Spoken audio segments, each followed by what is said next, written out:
will do this with two different clays. One is Primo translucent and the other one is Pardo translucent. The first part is about doing a mokume gane using just translucent and metallic foil. Not foil, sorry, leaf. On the first one, I will actually color the leaf, and on the second one, I will color the clay, so you can see the difference.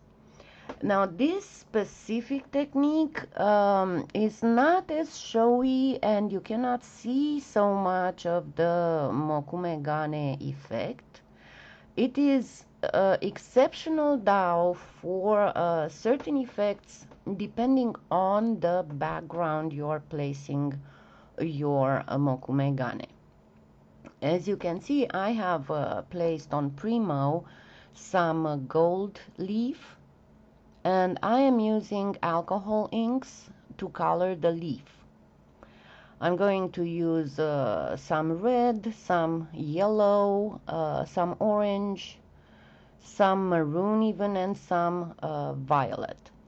Why do I use yellow on gold? Well, because I'm going to do some blooming, and when I'm doing the blooming, the yellow will help and will combine some coloring that otherwise would not happen.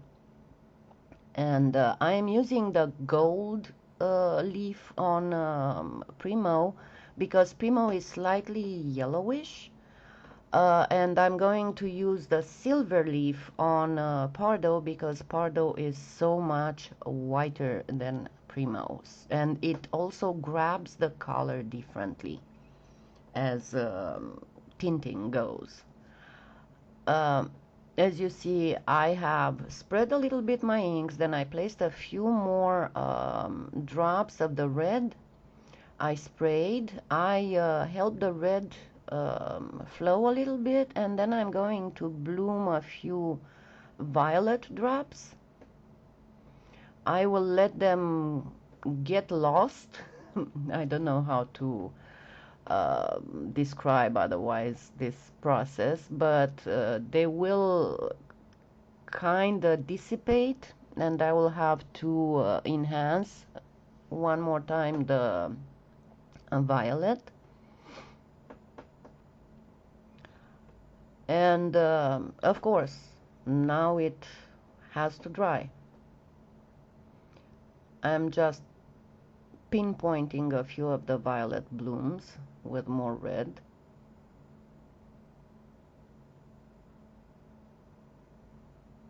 Now on the Pardo, as I said, I am applying silver leaf.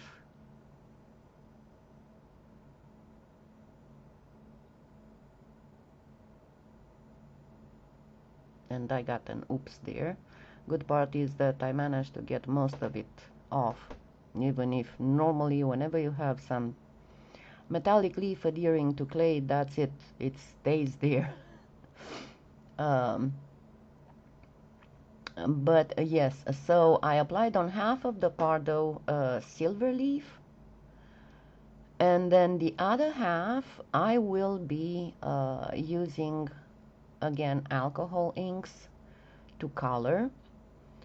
And because it's a pretty white translucent, I'm going to use blues and greens.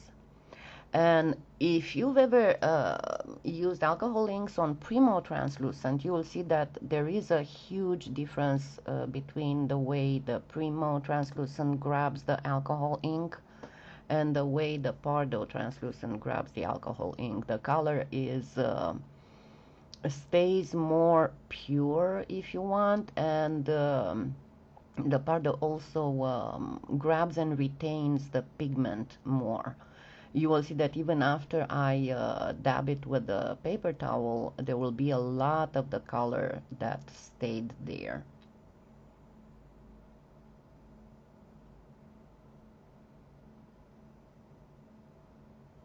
You see, so I am really pressing that paper towel, but the color is there to stay.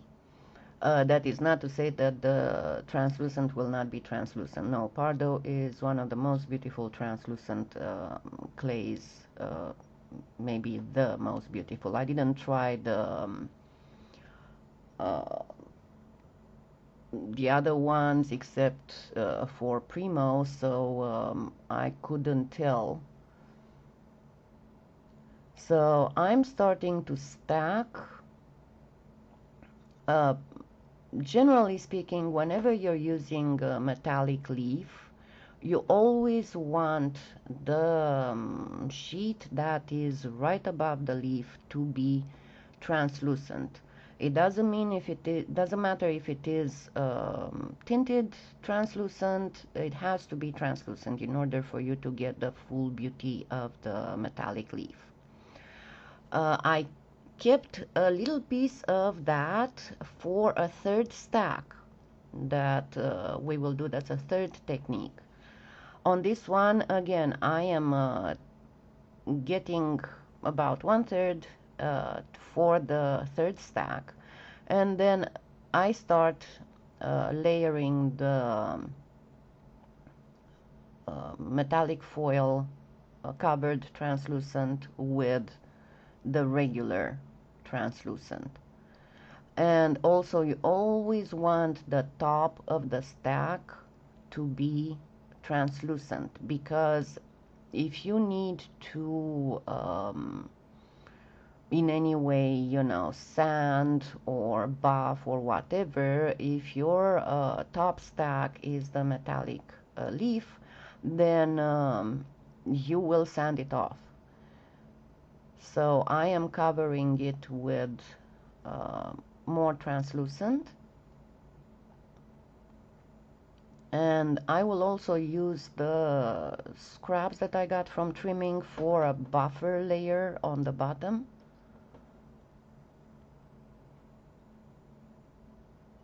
And also don't put the trims, whatever trims are left, don't put them in the scrap pile, because we will use them when making the piece from this. So from these three methods, I will make three different pieces. The one with the Pardo will be beginner level.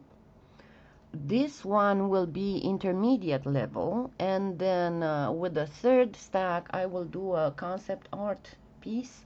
The ones of you who are subscribed to my Facebook page already saw a photo and a small video of it. So in both these two techniques, you don't want to flatten too much, because if you do, then your leaf will crack a lot, and all you'll get will be just small pieces of leaf here and there. You want it to still stay together a little bit with just cracks in between.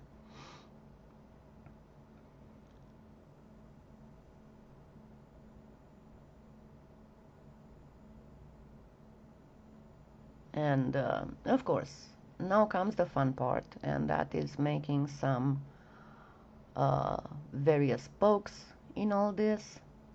I'm using my etch and pearl tool. Then I will be using one of those pressing cutters, stamps. I don't know, they are kind of in between. I used my wavy blade, but that one that I'm using is a flower shaped. And on both these pieces, the first two pieces from the first two stacks, I will show you exactly what I meant about the effects obtained depending on the background you're placing your slices or shavings of mokume gane. Now from this specific stack, I will take slices, because it's very different. The effect you obtain is very different depending on how you cut your mokume gane stack. On this one, I do need slices for the project that I have in mind. But you can see it does keep a little bit of the effect, but it isn't as strong as you see it with opaque clays. I imprinted my second stack, the one with the Pardo, where the leaf was not colored, but the clay was colored. And this one I will be shaving.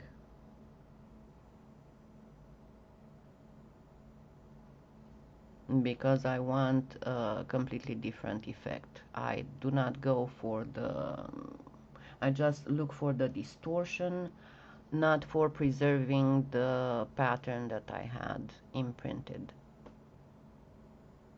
So I'm just going for the play of colors, if you want, and the distortion in the clays and in the metallic leaf.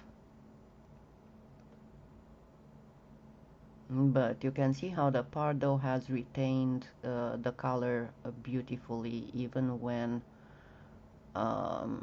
stretched out by the roller.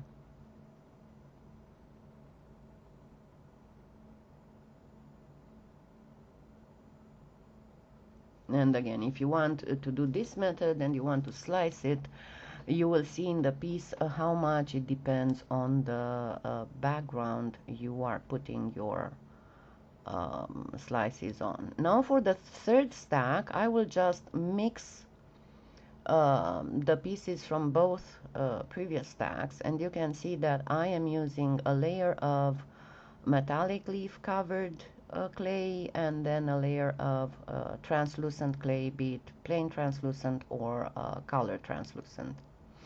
And this one is actually Barbara McGuire's technique, and I will put a link in the video description so you can see her doing it.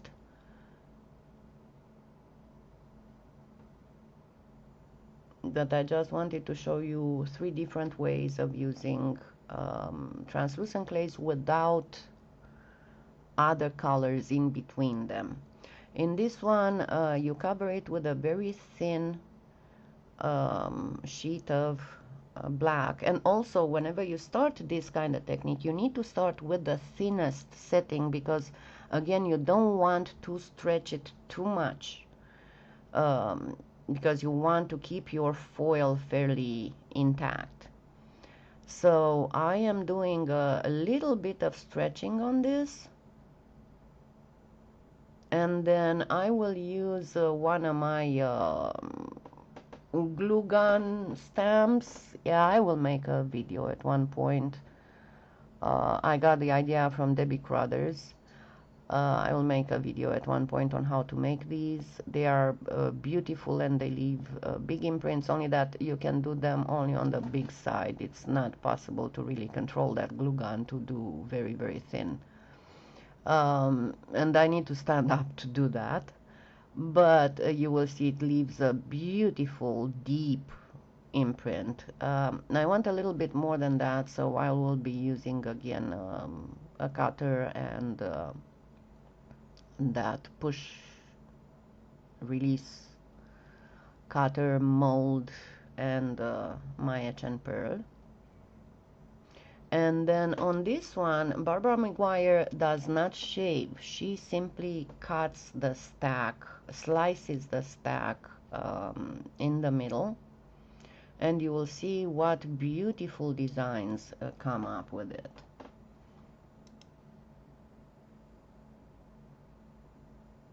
So I am using the rigid blade so I can cut through the, because it's not very thick, it's barely thicker than your thicker setting on the pasta machine.